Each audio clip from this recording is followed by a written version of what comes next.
Contrafuturo, un podcast comprometido con el análisis del presente y la búsqueda de alternativas sostenibles para otro futuro posible.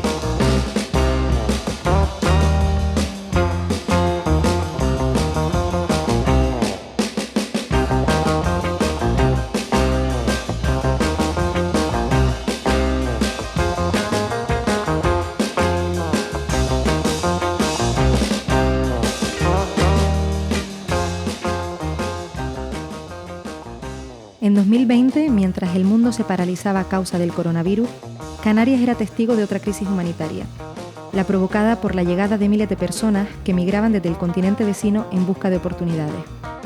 No obstante, no era un fenómeno nuevo. Canarias, situada al sur de Europa y al norte de África, ya era un tradicional territorio de tránsito para las personas que migran, a veces por vía aérea, a veces por vía marítima.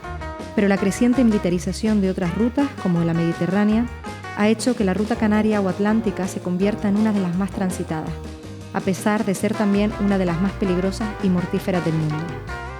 Según la ONG Caminando Fronteras, en 2022 desaparecieron 1.677 personas y 107 murieron intentando llegar a nuestras costas. Las que llegan, sin embargo, no se encuentran siempre con la mejor de las acogidas. Naves industriales, polideportivos, colegios en desuso y un largo etcétera de instalaciones que no estaban preparadas para acoger a personas diversas, también con diversas necesidades y diversos planes de vida. Actualmente, la imagen de un cayuco ya no abre ya tantos telediarios, como lo hacía en 2020. Pero la movilidad humana sigue ahí. Forma parte de nuestro ADN y es nuestra obligación garantizar que se haga de la forma más digna posible. Hoy, en Contrafuturo, hablamos del derecho a migrar.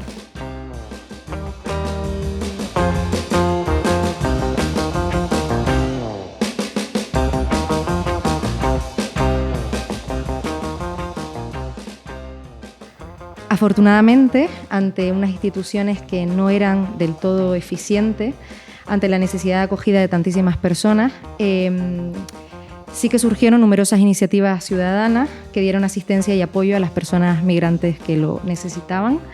Somos Red en Gran Canaria, Asamblea de Apoyo a Personas Migrantes en Tenerife, Red de Apoyo a Migrantes en Fuerteventura, Red Ciudadana de Solidaridad con las Personas Migrantes en Lanzarote.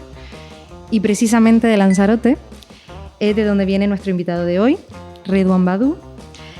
Él es un activista que desde muy joven ha ido acompañando a personas migrantes en el complejo mundo de la burocracia. Imagínense que si para nosotros ya es compleja, no quiero ni imaginar cómo debe ser para una persona que a veces no habla español, que a veces no conoce nuestra jurisprudencia, que tiene miedo a ser deportado, tiene miedo a que le encierren en un CIE. Así que una gran labor, muy importante. Buenos días. Buenas tardes. Buenas tardes, Elena. Muchas gracias por la invitación. Y bueno, sí, esa es la realidad. Esa es la triste realidad con la que se encuentran las personas migrantes que llegan a Canarias, que llegan en unas condiciones infrahumanas, condiciones en las que llegan, que son producidas gracias a la política europea racista, gracias a que no permitimos que vengan por vías seguras y dignas, que no permitimos que puedan ejercer su derecho a migrar, estipulado por el artículo 13 de la Declaración Universal de los Derechos Humanos. Y bueno, llegan aquí después del calvario del viaje, después de haber sobrevivido a algo que podría haber sido mortal, y se encuentran con el sistema racista, con las instituciones racistas y con las leyes racistas. Entonces, esta es un poco la realidad con la que se encuentran y de ahí surge un poco el apoyo que hemos prestado diferentes colectivos en Canarias durante estos años a las personas que llegaban a nuestras costas. Después entraremos un poquito más en esto que tiene que ver con las políticas migratorias, en cuáles son las causas de que las personas migren de esta manera y sean acogidas de esta manera, pero me gustaría saber también un poco cómo es tu entrada en parte al activismo que tiene que ver con activismo antirracista y activismo en pro de los derechos de las personas migrantes, pero también si venía de antes, si ya había una sensibilidad social que se venía gestando en ti y en tu hacer con tu entorno.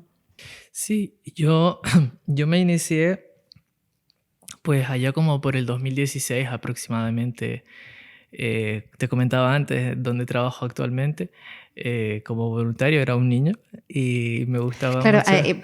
hay que decir la edad que tienes y la que tenías en ese momento, porque creo que la gente alucina bastante, porque no se te nota, pero eres muy joven. O sea, Sí. ¿con qué edad empiezas a militar? ¿Con qué edad empiezas a asociarte? Bueno, digamos que tenía unos 12 años aproximadamente.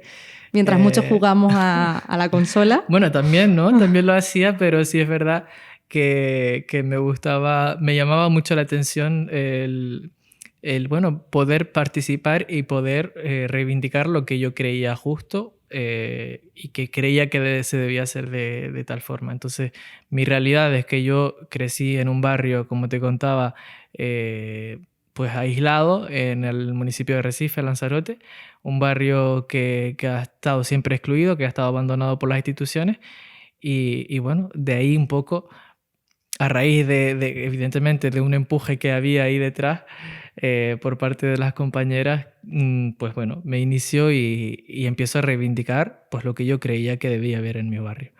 En ese tiempo pues estuve se constituyó, fui uno de los fundadores de la asociación de vecinos del barrio y bueno, hemos estado ahí activos durante mucho tiempo y ahí sigue la asociación, de hecho la asociación Arganavío y la asociación La Vida de Suaina, que es donde actualmente trabajo. Y luego, también luego estuve en la plataforma Por una Vivienda Digna ya por el 2018 a raíz de un problema, de una situación complicada con mi familia. Entonces, bueno, ahí me di cuenta de que había más cosas allá de mi barrio, otra realidad también, que era el que le afectaba a muchas personas y que, bueno, que nadie hacía nada y por mucho que se pintaba la Constitución que las personas tenían derecho a una vivienda digna, pues eso parecía papel mojado. Entonces también estuve en la plataforma Por una Vivienda Digna, en Prensa Juvenil Canaria, que es una entidad que lucha por los intereses de los jóvenes en Lanzarote en concreto, pero también en el resto de islas. Y bueno, y en distintos colectivos así en los que he ido participando a lo largo de estos casi 10 años. O sea, todo lo que te picaba te rascabas. Era un poco, ¿no? El símil Sí, es sí, ese, ¿no? sí, sí. ¿Y cuándo empiezas a involucrarte en la atención a personas migrantes?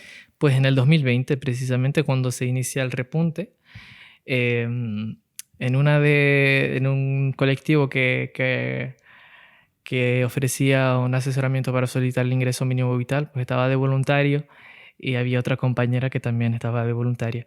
Bueno, nos conocimos y hablando y todo el tema, pues se hizo en su momento un manifiesto para el trato digno de las personas migrantes. Le hizo esta compañera junto a otra y lo hicieron público para que fuera apoyado por la ciudadanía y por distintas organizaciones de Lanzarote.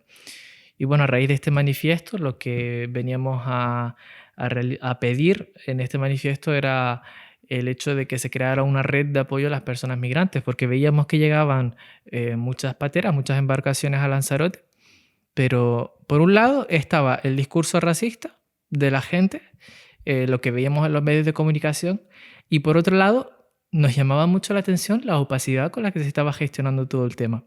Entonces, la opacidad de las instituciones. Sí, de parte de las instituciones. O sea, veíamos que llegaban personas, pero no teníamos ni idea ni en qué condiciones estaban estas personas, ni cuál era el procedimiento que seguían, ni si se estaban respetando sus derechos o no. Entonces, pues nos empezamos a formar y a bueno, conocer la realidad y cómo funciona el tema de extranjería. Y a raíz de eso, pues poco a poco vamos tomando contacto con las personas que llegan. Ya vimos que había un recurso que gestionaba una entidad y bueno, fuimos acercándonos a los chicos que llegaban y nos contaban un poco lo que pasaba, la realidad con la que se enfrentaban una vez llegados, que muchas veces normalizaban ciertas actitudes que eran absolutas vulneraciones de derechos y que nos quedábamos alucinando realmente. Entonces, de ahí, pues conociendo la realidad, viendo la situación, pues hemos hecho distintas denuncias y asesoramiento a los chicos que llegaban. Y a raíz de ese contacto directo con ellos, en aproximadamente enero, febrero del 21, el gobierno de España decide cerrar los recursos en Lanzarote y se les dice a los chicos, que estaban en los recursos de Lanzarote, que o se van, en ese momento los trasladaban a Fuerteventura, o se vienen a Fuerteventura, o se van a la calle. Ese era lo que se les dijo literalmente. No literalmente porque fue peor la expresión, lo que pasa es que no lo voy a decir aquí, pero fue mucho más violento. Y entonces, pues ante la incertidumbre, ante el no informarles, solamente era, les vamos a trasladar a Fuerteventura, pues evidentemente muchos decidieron quedarse en situación de calle.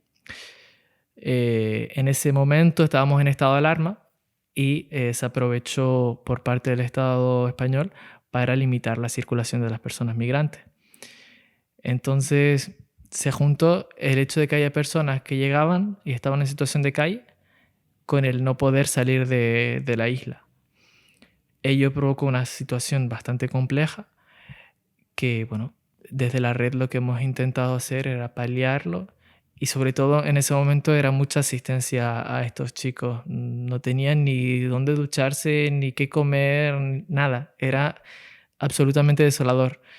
Y en todo ese proceso, pues un poco también informándonos de qué podíamos hacer por la parte legal.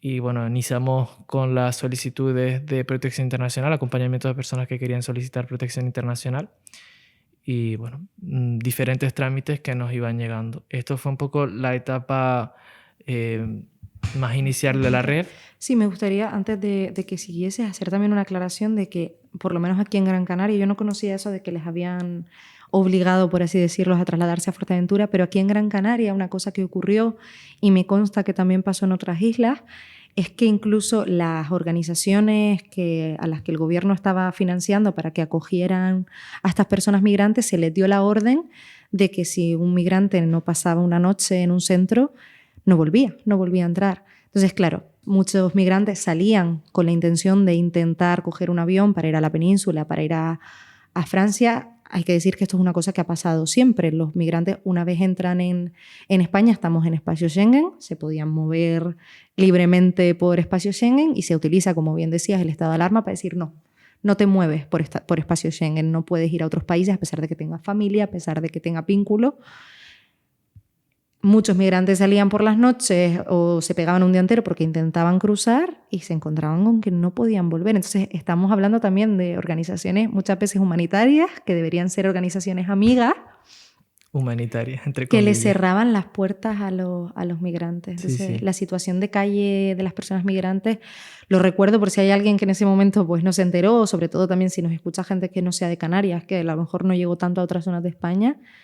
Fue muy dura, o sea, realmente muchísimas personas en situación de calle porque se les negaba directamente la acogida.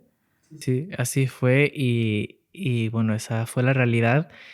Y yo recuerdo, o sea, de hecho yo ahora mismo lo recuerdo y me parece que fue como hace 10 años, es que fue tan intenso, o sea, fue una intensidad, una situación tan compleja que realmente, o sea, yo me acuerdo que las tardes enteras las pasábamos fuera las compañeras intentando pues eso, acompañar a los chicos. Yo tenía el móvil, como era el único que hablaba árabe, tenía el móvil que me estallaba de mensajes de WhatsApp de chicos que llegaban, claro, se iban pasando el número y me iban escribiendo porque estaban desesperados ya de la situación. Había gente viviendo en contenedores, gente viviendo en medio de una montaña, gente, o sea, era una situación realmente alucinante. Y entre ellos, pues también apareció, por desgracia, muchas personas que se murieron en situación de calle. Muchos jóvenes que murieron en situación de calle porque bueno... Por frío, por hambre, por la desidia del porque Estado. Te pasa cualquier cosa, una enfermedad, lo que sea, no tienes asistencia médica. Fue realmente duro y muy frustrante. Porque muchas veces eso precisamente acompañaba a una persona al aeropuerto y no le permitían volar, a pesar de que tenía totalmente derecho a hacerlo. Pero se vulneró los derechos de las personas migrantes con total impunidad y nadie dijo a nadie nada y nadie hizo nada. Fue esa la realidad. Entonces, claro, pues la labor que se hizo fue pues la de estar ahí presente y al menos que tengan una parte de apoyo por parte de la sociedad, porque esa es otra. En todo esto, mientras ocurría todo esto, los discursos racistas en la calle fueron bueno, y siguen siendo. Pero hubo hasta manifestaciones sí, directamente diciendo váyanse. Sí, sí, Se no, fue muy fue duro. una animalada. Y claro, todo ello provocado por la gestión del gobierno español, por cómo generó esta situación. O sea, ellos crearon el Plan Canarias para generar esta situación de tensión. Precisamente vamos a hablar del Plan Canarias, porque yo creo que mucha gente no sabe lo que es. Además suena como algo tan genérico que podría ser cualquier cosa, podría ser un plan de reforestación, pero no lo es. No fue eso. Fue básicamente, ¿no?, que en este momento 2021-22, ante una llegada bastante afluyente de personas y ante la falta de recursos de acogida, pues el ministerio dijo vamos a construir algo para acogerles. ¿Pero qué construyeron? Pues básicamente construyeron macrocampamentos de la vergüenza, que siguen estando a día de hoy. De las raíces, por ejemplo, sigue estando activo, sigue estando ahí. Entonces, bueno, decidieron crear macrocampamentos en donde hacinar a las personas migrantes, donde hacinar a miles de personas. Realmente yo la primera vez que fui a las raíces me impactó, que yo parecía un campo de concentración. Y hablabas con las personas que estaban ahí y te quedabas impactado por los relatos que te contaban de lo que sucedía ahí dentro. Y yo, claro, yo estaba alucinando, digo, pero este no era el gobierno más progresista de la historia. Partido Socialista Obrero Español y Unidas Podemos. O sea, yo me quedaba realmente alucinando, digo, bueno, yo creo que ahí le sobran dos siglas. El Partido Socialista Obrero Español le sobra lo de socialista y lo de obrero, porque cómo han gestionado la situación ha sido nefasto. O sea, ¿qué diferencia ha habido entre un gobierno, el supuesto gobierno más progresista, con otros gobiernos de derecha? Ha sido lo mismo o incluso peor en ciertos casos. Entonces, yo estaba realmente alucinando. Yo me acuerdo que inicialmente cuando me metí a la red, tenía como una idea, una mentalidad como de vamos a hacer esto, vamos, porque esto no se puede hacer y porque yo estaba convencido de que vivía en un estado de derecho y que se iban a cumplir y respetar las garantías. Y claro, yo pensaba que eran casos puntuales. Como salir de la cueva de Platón, claro, ¿no? Entonces de repente me doy cuenta que no, que la vulneración que le pasó a Youssef o a quien sea no es un caso puntual, sino que es algo estructural y sistemático. Es cómo funciona este Estado, es cómo funciona la Unión Europea. Y de repente me doy cuenta que soy un niño frente a un muro de hormigón de 10 metros intentando derrumbarlo con piedritas de rofe. Total. O sea, totalmente imposible. Y hemos hablado un poco de lo que ocurrió en 2020-21. Parece que ya no sucede nada. O sea, se hizo el Plan Canarias, se habilitaron un montón de espacios para acoger a personas migrantes. Ahora, ¿dónde están todas estas personas que están llegando? ¿Y cuál es la situación de las personas que a día de hoy siguen llegando a pesar de que ya no ocupan tantas portadas ni abren tantos telediarios? ¿Cuál es la situación de estas personas? Hombre, yo tengo que decir que en cierta parte, me alegro de que no haya tantas portadas ocupando el tema, porque tal y como lo reflejaban los medios de comunicación, no es para menos. O sea, yo estoy que me alegro. O sea, no quiero que ningún medio de comunicación toque el tema porque son realmente nefastos como medios de comunicación, si se les puede llamar así. Me acuerdo que un medio de comunicación una vez un titular pone Viernes Negro en Lanzarote, llegada masiva de pateras o algo así. O sea, muy amarillista, ¿no? O sea, realmente alucinante. Y esto ha sido la tónica de todos los medios de comunicación. Y las imágenes, ¿no? También, ¿no? Las imágenes, respeto ninguno por parte de las personas que llegan. Hubo un caso de una mujer que venía con su hija escapando por el tema de la mutilación genital femenina y no se le ocurre otra cosa a los medios de comunicación, claro, de sacar una foto en primer plano de esta mujer y la poner en portada. Pues gracias a eso la mujer fue detectada por su familia de donde venía escapando y bueno, intentaron buscarla. Afortunadamente luego se logró esquivar aquello, pero se puso en riesgo la vida de una persona con una menor. O sea, sin respeto alguno hacia las personas que llegaban. ¿Es que acaso si hay un accidente aéreo van los periodistas a sacar una foto a los cuerpos de las personas muertas, de las víctimas y ponerlos en portada? Eso a nadie se le ocurriría. ¿Por qué con una tragedia, en este caso era un naufragio, si lo hacen? Con una tragedia con personas migrantes que llegan en esas situaciones, sí lo hacen. Recordemos, no hay respeto recordemos lo ninguno. que ocurrió en Melilla, la masacre de Melilla, porque fue una masacre. Las imágenes eran alucinantes, cuerpos unos encima de otros, se veían los rostros y a veces lo que a una le da por pensar es eso no se le ocurrió a nadie hacerlo en el 11M, ¿no? Porque sabías que iba a haber una familia detrás que lo ve, que sufre y que hace daño. Sin embargo, parece que las personas del sur global no tienen familias, no tienen personas que te lloren el duelo y que no quieren ver el cuerpo mutilado o destrozado de su hijo, de su hermano, de su sobrino, ¿no?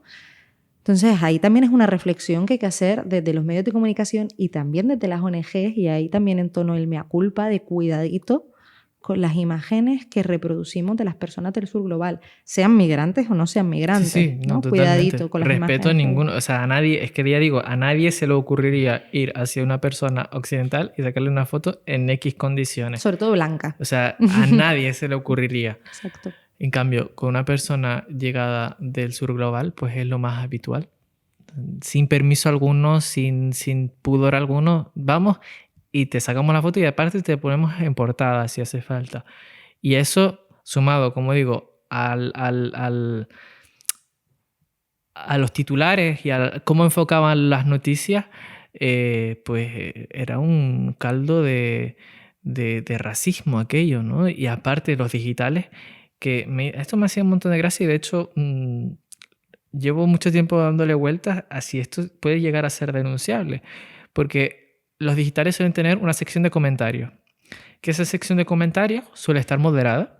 Tú cuando publicas un comentario en un digital te aparece un mensaje, no se publica automáticamente, sino que te aparece un mensaje diciéndote su comentario será evaluado por un moderador de la página y si cumple con las normas será publicado. Pues no sé qué hacen esos moderadores, la verdad.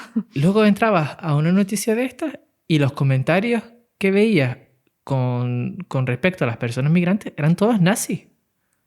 Auténticas barbaridades. Digo, no sé, o sea, ¿qué responsabilidad tienen aquí los medios de comunicación? Eso, más también la política, el cómo han fomentado tanto por parte de la derecha con los discursos reaccionarios, como por parte de la izquierda, en este caso, que era quien gobernaba, con su política que favorecía esas situaciones. Porque ¿quién generó la tensión en Canarias? ¿Quién generó el hecho de que las personas migrantes se quedaran aquí sin ninguna posibilidad de hacer nada, sin ningún tipo de recursos? Y ello, pues, podía provocar diferentes situaciones de tensión con la población. Pues eso fue un gobierno que supuestamente era el más progresista de la historia. Entonces, era todo... Como decía inicialmente, yo vengo de diferentes asociaciones y en las diferentes asociaciones en las que he estado, siempre me he encontrado con el apoyo de una parte social. Es decir, pues si los vecinos del barrio, es decir, siempre ha habido una parte de apoyo, pero con relación a esto, todo lo contrario. Era todo en contra tuya. O sea, no en contra tuya específicamente, sino de las personas a las que estabas acompañando. Y ya llegaba un punto en el que te intentaban criminalizar a ti como persona que les acompañaba. A mí me llegaron, junto a una compañera, a amenazarme de expedientarme a la Policía Nacional. Entonces, como un montón de cosas que tú dices, todo esto por ver que estas personas tienen derechos y por querer velar por sus derechos para que no sean pisoteados. Entonces, yo realmente, desde que empecé en la red, tengo una visión totalmente diferente de lo que es este Estado y del funcionamiento y de la supuesta democracia, Estado de Derecho que somos. Que lo pongo bastante en tela de juicio. Aquí yo creo que vale la pena también explicar un poquito, que lo dilucidaba desde al principio de nuestra conversación, preguntarnos de dónde viene esto, ¿no? Preguntarnos cuáles son las causas de que las personas migren como migren. Yo he oído en entornos, además, muchas veces donde hay organizaciones sociales, auténticas barbaridades como que una persona migra en patera porque es más barato, o de que son más abundantes las migraciones en patera que en avión, cuando hay datos bastante estadísticos de que no. Pero bueno, los medios de comunicación han favorecido este tipo de discursos, pero hay otra parte que tiene una parte política, una parte institucional que tiene mucho interés en que pensemos esto, en que pensemos que una persona migra en patera porque es más barato que un avión. ¿Es más barato que un avión una patera? Nada que ver. Evidentemente, ni es más barato. En primer lugar, económicamente no es más barato. En segundo lugar, y lo más importante, no es más barato porque te estás jugando tu vida. O sea, empecemos por ahí. Es decir, poner en riesgo la vida de uno mismo no es más barato que subirse en un avión que sabes que vas a llegar sano a salvo porque es el medio de transporte más seguro que hay. Entonces, esas son absolutas sandeces. Entonces, ¿qué está pasando? Porque yo hace cosita de un año fui a Senegal y no tuve que hacer nada. No tuve que pedir ni un solo visado. Me compré el billete y me planté allí. El privilegio del pasaporte europeo, ¿no? ¿Y qué pasa con el pasaporte africano? Porque un senegalés no tiene tan fácil venir aquí. Bueno, eso es a lo que debemos preguntarle a nuestros señores responsables políticos. ¿Por qué hay cierto interés en que las personas migrantes, en que las personas del sur global no puedan migrar y ejercer su derecho, como digo, que es un derecho humano? Es que migrar es un derecho humano, no es un privilegio. No es una cuestión de si yo tengo mi pasaporte español y el otro tiene un pasaporte marroquí. O sea, no es una cuestión de pasaportes, es un derecho humano. Y ahí no hay tutías, es decir, debemos respetar los derechos humanos.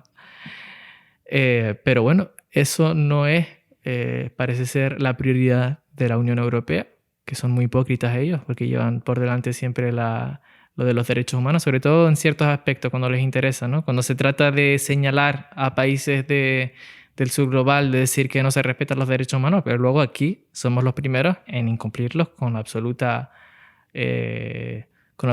facilidad y vamos, sin mirar ni siquiera atrás. Entonces, bueno, a lo que iba, las personas de África, muchos de ellos no pueden migrar por vías seguras y legales porque básicamente se les hace imposible. Es decir, solicitar un visado, sí, tú puedes solicitar un visado, solicítalo, pero lo más probable es que te lo vayan a denegar. Esa es la situación. Entonces, normalmente lo que hace la Unión Europea es, cuando hablamos en este tema de la migración irregular, es señalar a unas supuestas mafias, a un ente que ellos llaman mafias que hay en los países del sur global. Estas supuestas mafias que se encargan de traer a las personas migrantes y a cobrarles y todo el tema. Que es cierto que existe, ¿no? Es decir, hay una realidad en donde hay una serie de personas que se lucran de esta situación para traer a personas. Pero ¿por qué existen estas mafias? O sea, ¿por qué hay unas mafias? Pues porque creamos la necesidad de ir a las mafias. Si las personas migrantes pudieran venir en condiciones seguras y legales, no tendrían que acudir a ninguna mafia y no existiría ninguna mafia.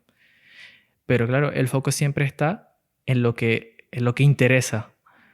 Para mí, la verdadera mafia son los políticos y las políticas europeas. Son los políticos europeos.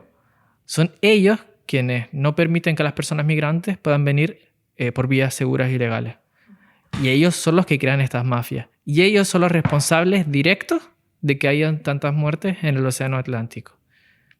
Entonces, señores, no hay ninguna mafia más grande que la que tenemos aquí. Con el tema de la migración se mueven millones y millones de euros al año, pero una barbaridad. Y todo esto, o sea, todo lo que es pagar recursos humanitarios, pagar abogados del turno de oficio, pagar a los intérpretes, pagar a los servicios de catering, o sea, todo son millonadas, pagar a Frontex.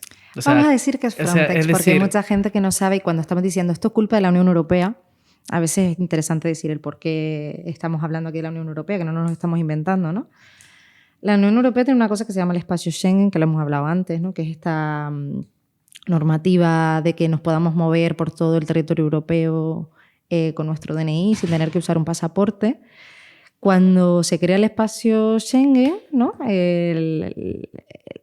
Europa Central, Europa Norte, le dice a los países del sur, oye, cierren sus fronteras, porque si ahora vamos a poder movernos todos internamente libremente, pues yo que estoy aquí en Alemania tranquilito, no me apetece que vengan los migrantes que entran por Grecia, por Italia, por España. Y ahí es cuando se fortifican las fronteras fuertemente. O sea, Melilla no ha estado siempre, la valla de Melilla no ha estado siempre, igual que no ha estado siempre el Frontex, ¿no? Que es esa medio policía, o no del todo policía, casi más los matones del Mediterráneo, ¿no? Los porteros de discoteca. Los porteros de discoteca del Mediterráneo. Sí, ahí está. Son, pues eso, un tipo de entidad que crea la Unión Europea para controlar supuestamente las fronteras del espacio Schengen. Y bueno, que su labor es bastante dudosa con el respeto hacia los derechos humanos. Y esto es un tema que preocupa bastante y se debería observar y tener bastante en cuenta. Aparte, la labor que realizan es súper opaca. Uno no sabe exactamente qué es lo que realiza Frontex. O sea, te llegan Salvamento rumores, marítimo sabemos que no mucho. te llegan rumores, pero no se sabe exactamente de qué es lo que hace esta gente.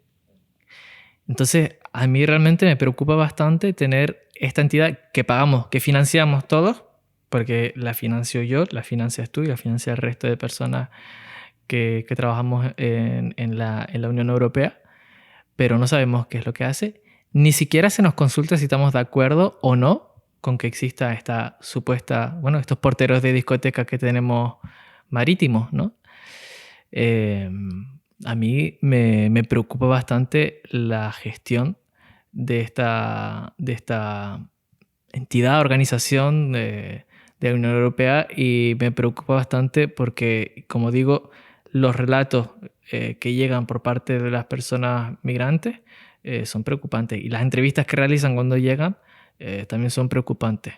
Entonces, creo que ahí es bastante cuestionable la labor, bueno, como todo, ¿no? Como todo lo que rodea este ámbito, es bastante cuestionable la labor que realizan. Hablábamos antes, ¿no?, de que cuando empezaste en este ámbito concreto del activismo te encontraste con un gigante, ¿no?, que es muy difícil de combatir, pero claro, el objetivo de este podcast no es solamente contar lo que no funciona, sino también intentar generar alternativas y movilizar a la gente para que no se quede en casa. Entonces, aunque el gigante sea muy grande, hay cosas que podamos hacer como ciudadanía. Bueno, yo creo que empezar por presionar hacia el poder para que esto cambie.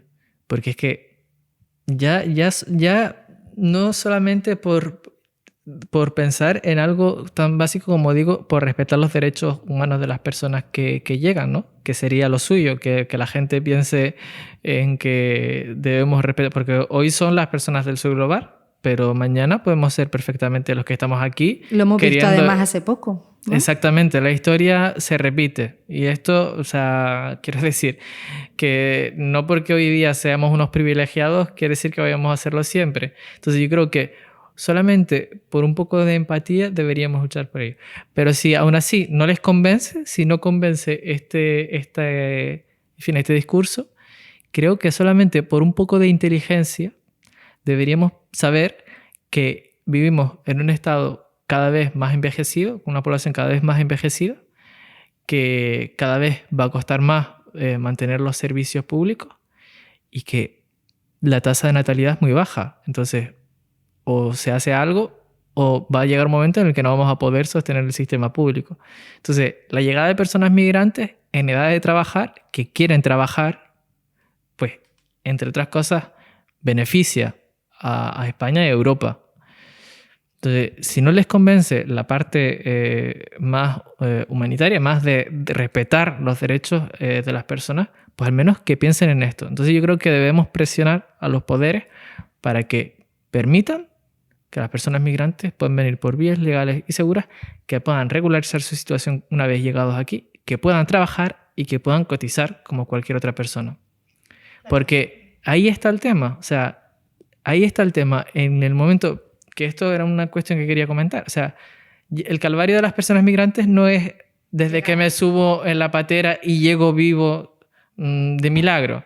No, si es que una vez llego aquí, todavía me queda toda una lucha para poder ser una persona, un ciudadano más que tiene ciertos derechos y que es respetado, entre comillas, porque luego también hay muchos grises, pero bueno, al menos poder vivir dignamente.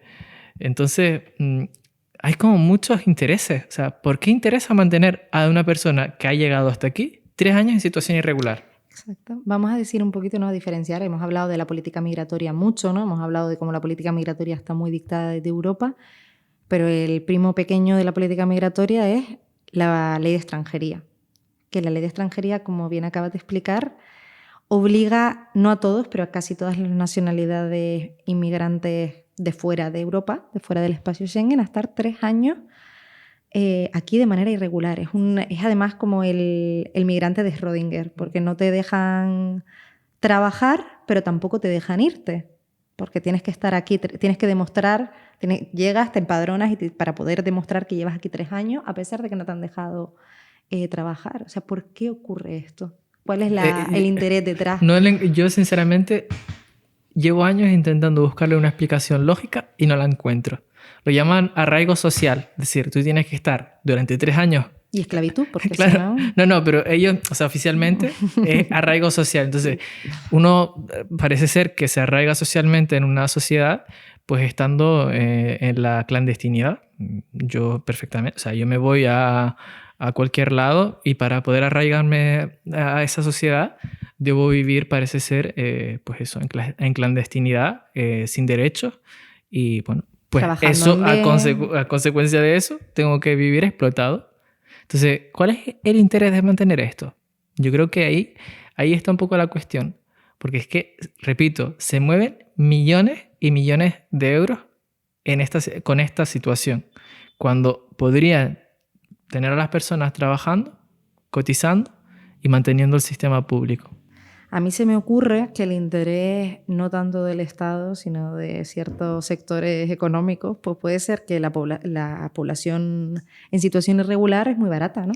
Claro, pero... Lo vemos en los invernaderos de Almería, en las freseras de Huelva, en las cuidadoras también, que suelen ser muchas veces mujeres en situaciones irregulares, las limpiadoras del hogar. Pero son sectores económicos los principales interesados, pero es el Estado el que se los facilita. ¿Por qué? Eso me gustaría saber a mí. Porque esta es una ley que se aprobó en el año 2000 con el gobierno de Aznar y a día de hoy han pasado ya varios gobiernos, continúa prácticamente intacta. Han habido ciertas modificaciones puntuales, pero lo que es la esencia de la ley de extranjería, lo que es la esencia del racismo que hay en esta ley, continúa prácticamente intacto. Y han pasado gobiernos de derecha y gobiernos de izquierda. Y el más progresista es el actual, la sigue manteniendo intacta. Entonces, ¿por qué interesa tener? Hemos aprobado recientemente la reforma laboral. Derechos laborales para todos. ¿Qué pasa? Que las personas migrantes no son todos.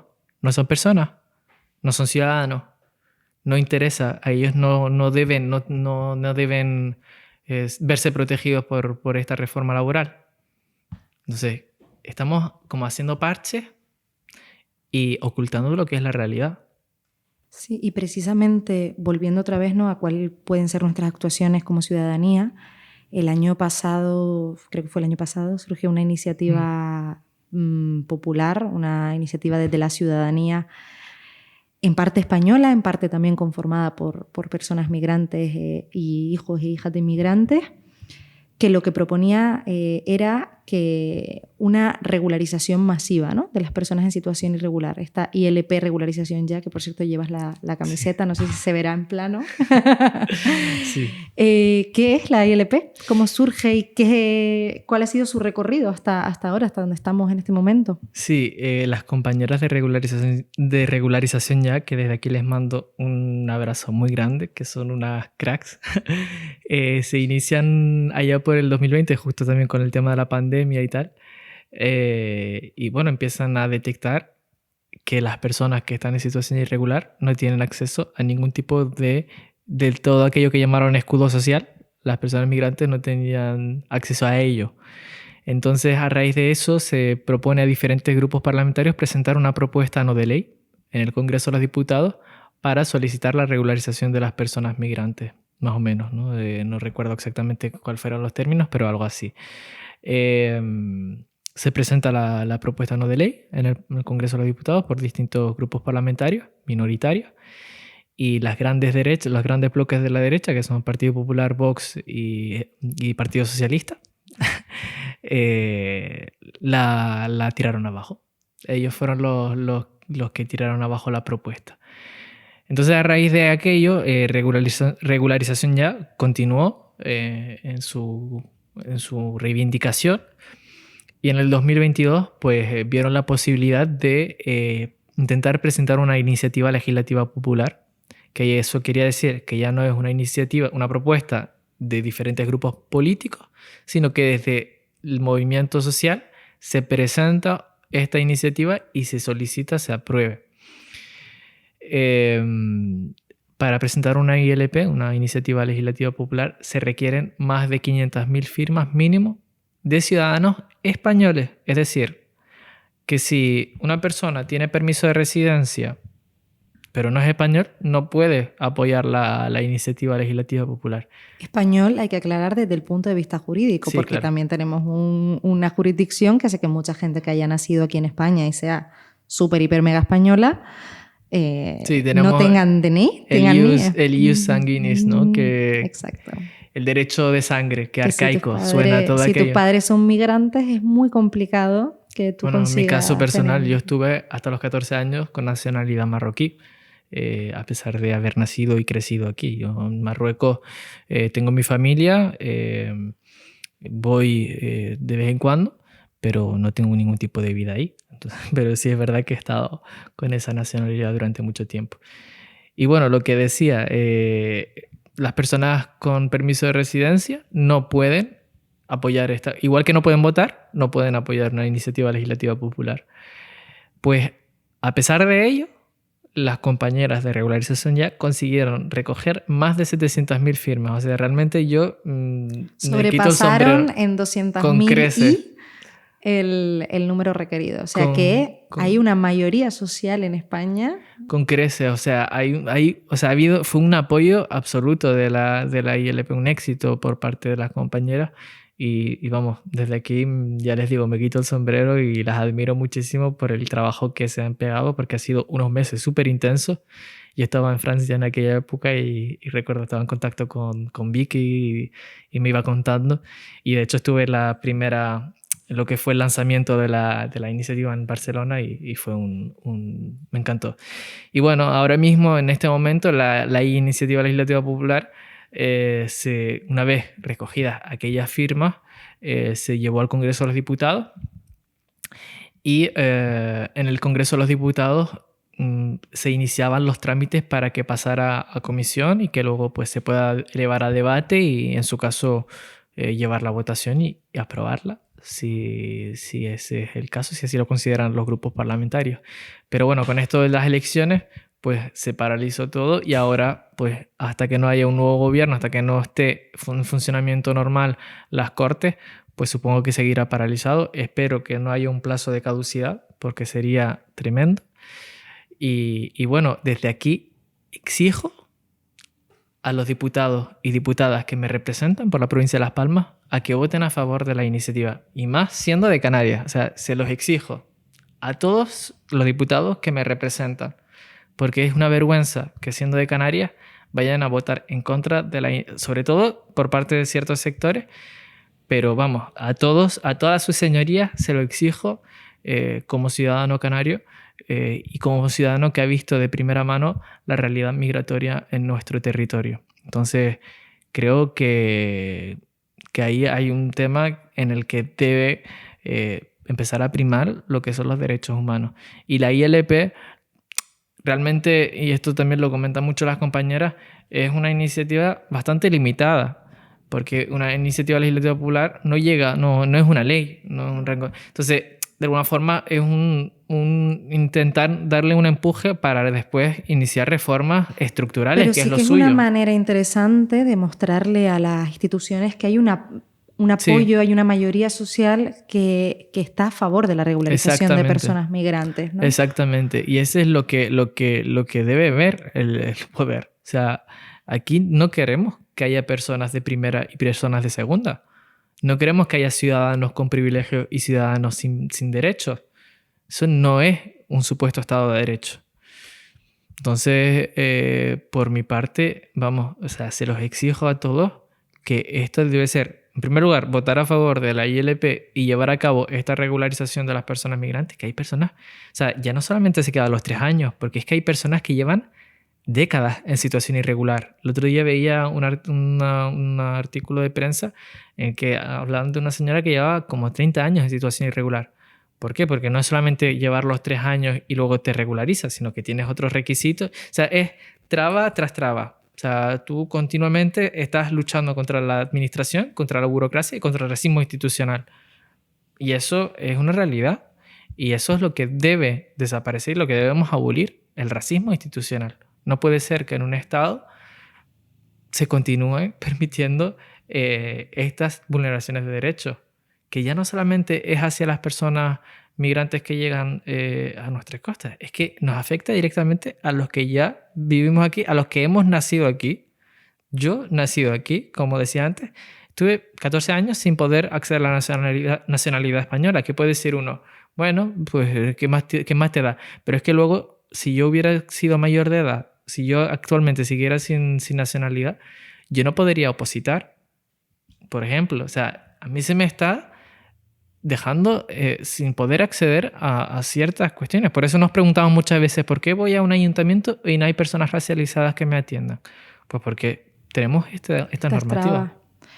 Creo que ha sido un episodio súper fructífero, creo que hemos pasado por un montón de cosas, ¿no? Y me gustaría, sobre todo, como conclusión, dejar esta palabra, ¿no? El racismo institucional, ¿no? Pensar, cuando pensamos, no, es que es una palabra que oigo, una frase que oigo muchísimo. España no es racista o Canarias no es racista.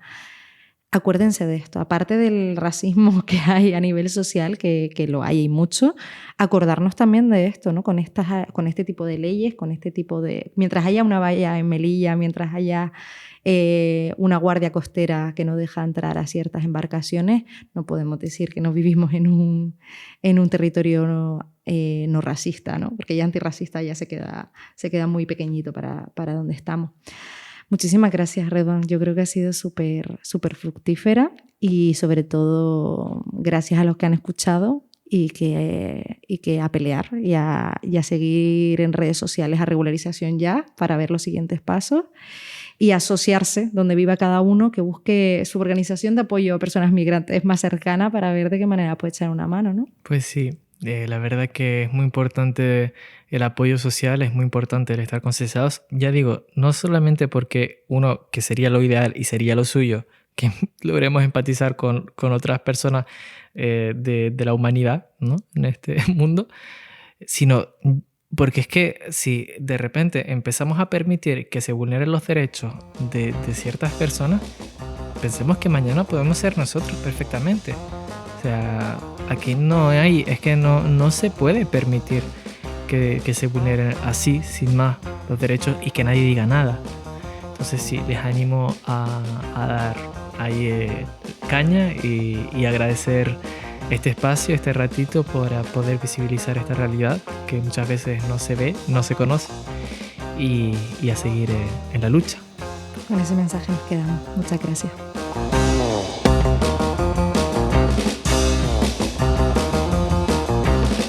Contrafuturo es un proyecto de la Coordinadora de ONG de Desarrollo de Canarias junto a la plataforma Futuro en Común. Ha sido posible gracias a la financiación de la Agencia Española de Cooperación al Desarrollo y de la Secretaría de Estado de Agenda 2030 del Gobierno de España. Dirección y guión, Elena Jiménez. Grabación, edición y maquetación, José Luis Rodríguez.